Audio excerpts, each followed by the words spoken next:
Hey everyone, welcome back to Corporate Decoder, the place where we decipher the financial secrets that keep the corporate world ticking.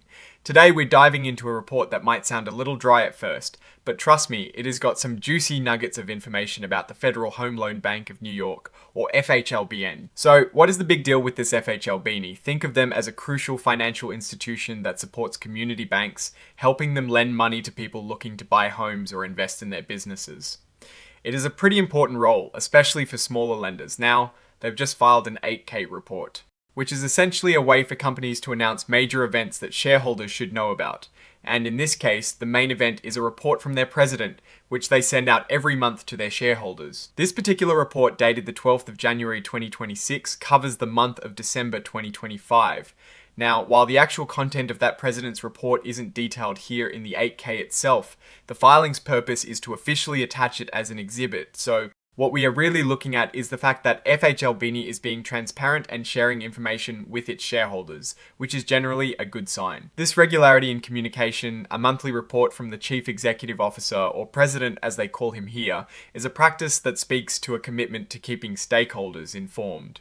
It's not just about dumping numbers, it's about providing context and insights. Now, one interesting point here is that this filing indicates that there are no securities registered for trading on an exchange under Section 12B of the Act. This means the FHLBNY's shares aren't publicly traded on major stock exchanges like the New York Stock Exchange or NASDAQ. This makes sense because they are a federally chartered corporation that primarily serves member banks, rather than being a typical publicly traded company focused on retail investors. The filing also includes some checkboxes asking if this report is meant to cover other types of corporate communications, like those related to mergers or acquisitions or proxy solicitations.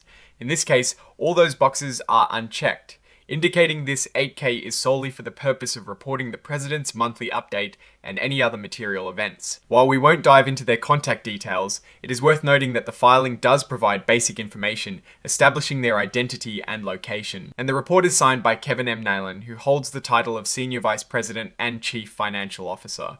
This reinforces that the financial health and communication of the FHLBNY are being overseen by key financial leadership.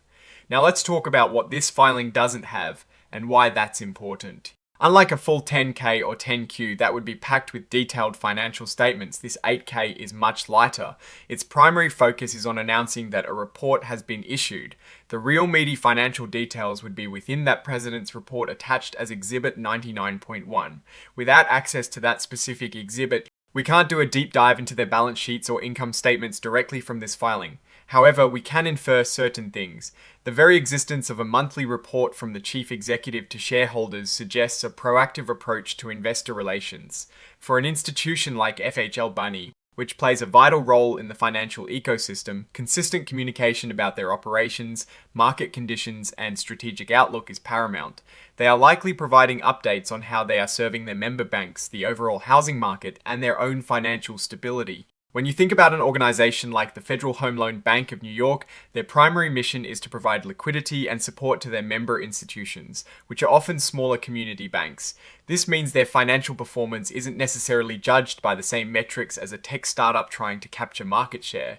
Instead, it is about stability, reliability, and their ability to meet the needs of their members. The fact that they are issuing a formal report and then filing it as an official corporate document signals a commitment to transparency.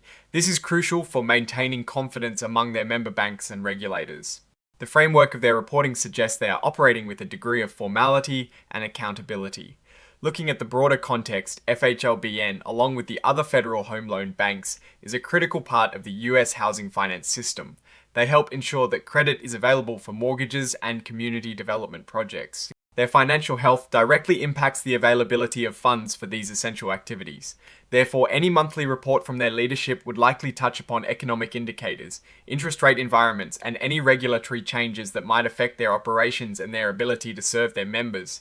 Consider the potential risks or opportunities they might be facing. In a rising interest rate environment, for example, the cost of borrowing for FHLBNY could increase, potentially impacting their lending rates.